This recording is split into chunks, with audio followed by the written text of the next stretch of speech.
Sawadee-kap! Welcome to Thailand! Kung saan papasyal ko kayo sa iba't ibang lugar dito sa Thailand. And ang itinerary namin today ay medyo halo-halo siya. So punta muna kami sa Tokmor Morning Market. So kung mga night market nung nakaraan, ito naman morning market. Doon kami magbe-breakfast ni Jeller. And ito ang view ng Old Town, Bangkok sa umaga. Wala pang masyadong mga turista. Doon yung Wat Pho na pinuntahan namin last time. And wala naman dito. Pag dinaretso mo yan, mapupuntahan mo ang parang dangwa nila dito. So magmumotor lang kami papunta sa Tokmor. Okay, basta. I'll update you guys.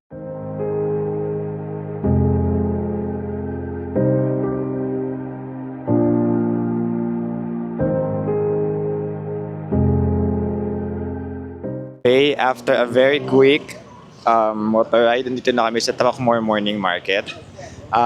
Isa tong sobrang tanda na morning market dito sa Bangkok. Yung itsura niya is yung typical na palengke sa atin. Pero, yan siya. Sa loob niya madaming mga food stalls for breakfast. So, maghahanap kami ng makakain kagaya nito. Hanap lang kami ng makakain and pakita ko sa inyo ang mga makikita namin na pagkain dito sa Tokmor Morning Market.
Okay, nakabili na kami ni Jello ng mga gusto namin itry dito sa Tokmor Morning Market.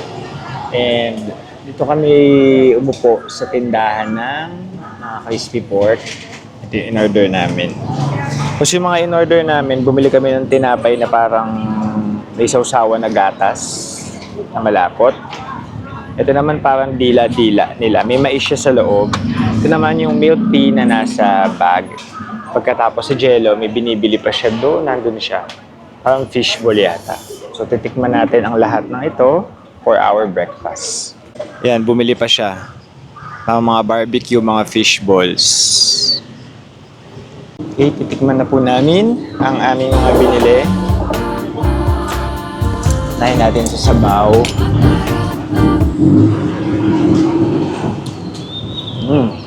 Lasang sa tapsilugan. So may mga sauce pala dito na masasarap. Ito.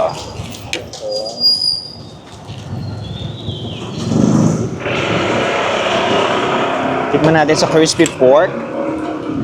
Mahin natin ang ating crispy pork. Balls. Ano? Isda.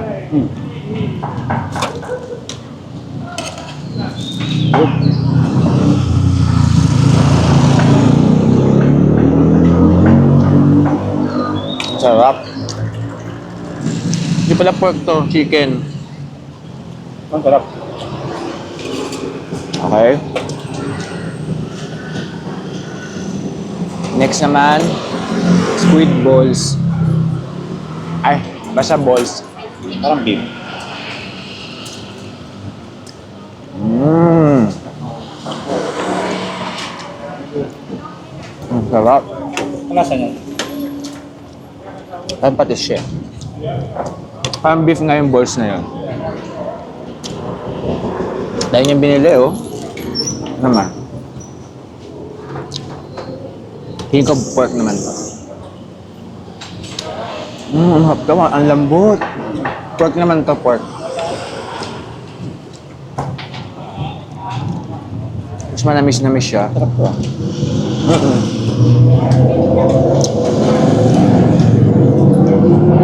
Alam niyo yung mga tinda dito, ang mumura lang, no? Ano lang to, 30 baht. Itong meal na to, 40 baht lang. Itong mga to, 35 baht. Basta mura lang siya. Tapos masasarap. Kagabi kasi sa mall sa Icon Siam ang mamahal. Tapos sakto lang yung lasa ng mga nakain namin. Next is bicho-bicho. Kain naman tayo ng bicho-bicho. Ito siya. Asaw-saw natin dito. Wow, suway ma.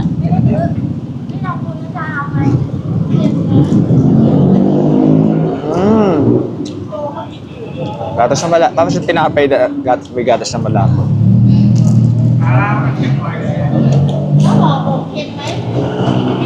Feeling ko naman din namin maubos to sa dami nito. Last but not the least, ang version nila ng dila-dila. May ma-issue sa loob eh.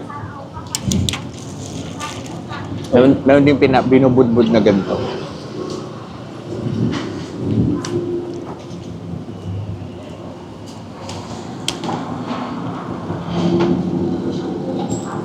Mula dito, after here, amen. Ay! Itikman natin ang dila-dila nila.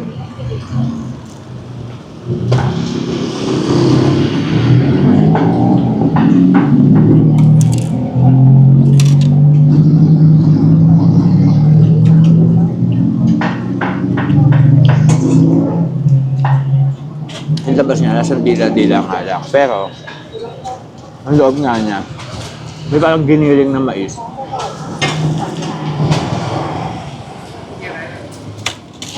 Pag di mo siya nilagyan nito, hindi siya matamis. Kaya lalagyan natin siya.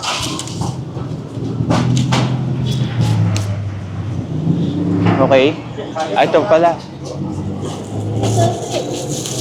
Yung milk, yung ice milk tea na nasa plastic.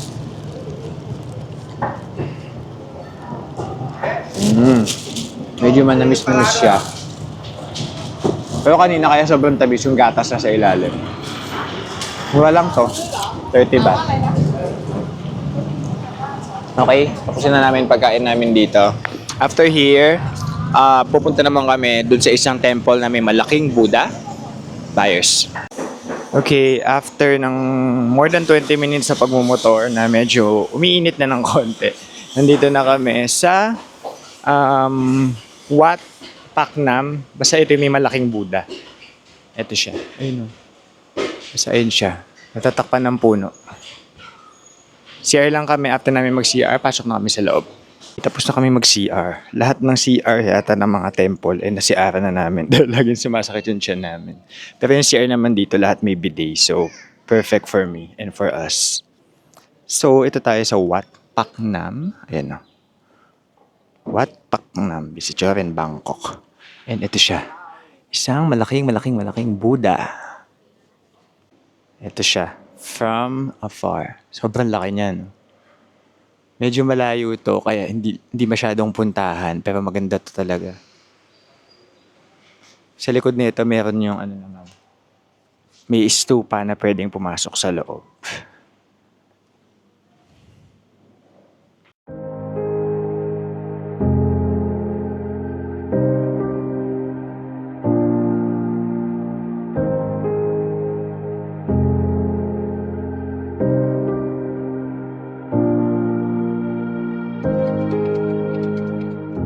Likod ng Buddha, nandito naman tong stupa nila.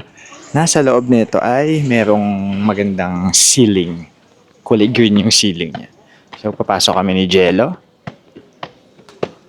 Magubad muna kami ng sapatos. So, madaming floor pala siya. Museum, hall museum.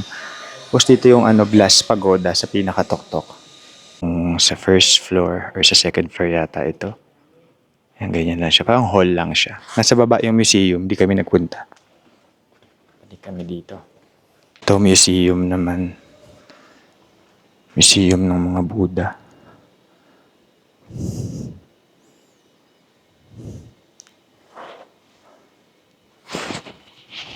Laki niya. Yan.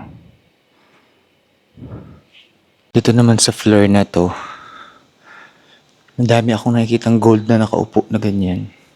Parang monkey yata siya. Yun.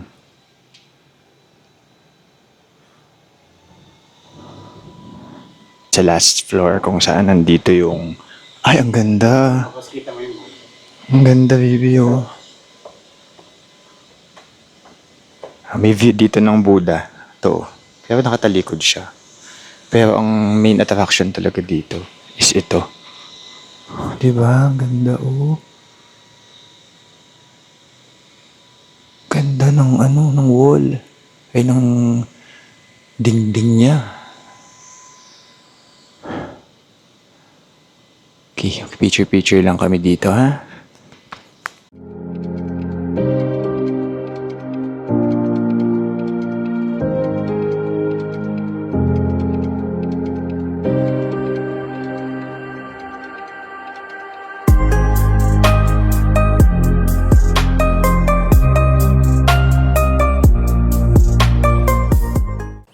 Papunta na kami ngayon sa Hidden Bangkok Bistro. Cafe siya na may magandang view nung malaking Buddha.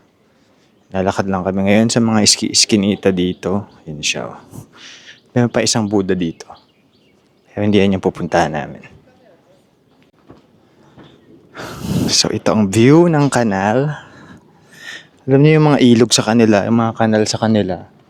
Malilinis. Hindi naman yung malinis na malinaw yung tubig, pero may mga isda. Tapos gamit na gamit nila. Talagang mga, may long tail boat. Video natin yan, wait lang.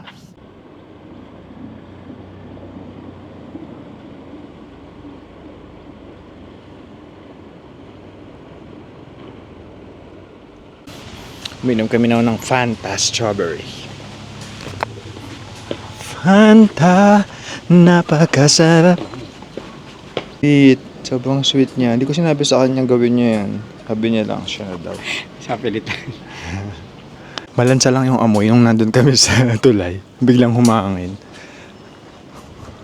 Tapos dito, on the way to Hidden Bangkok Bistro, may mga temple na ganyan. Actually, nagkalat yung mga temple sa kanila na ganyan.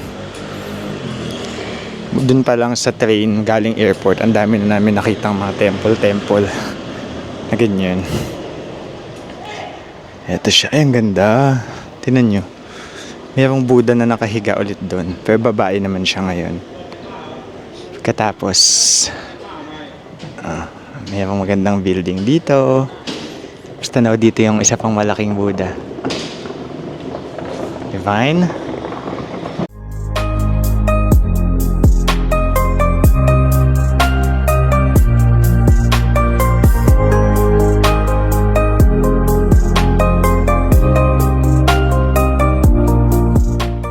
Hanap pa din namin ang Hidden Bangkok Bistro. Meron pang mga ibang cafe kagaya niyan. Leia Cafe na may view din ng Buddha. Feeling ko liliko ka dyan. Ay, wala pa ng ligo. Kita na namin. Tapat lang siya nung Wat Paknam. Yan siya. So may magandang picture spot dyan dito sa baba. Pero may pa isang mas magandang picture spot sa taas. Ayan o. Cafe, Thai restaurant. Aircon lang muna kami dito sa cafe. And dito siya oh. Bukas ba? Wait. Ito, kitang-kita mo. Yan, nandiyan kami kanina sa Wat Paknam. Dito kita mo yung view ng Buddha. Ganda no?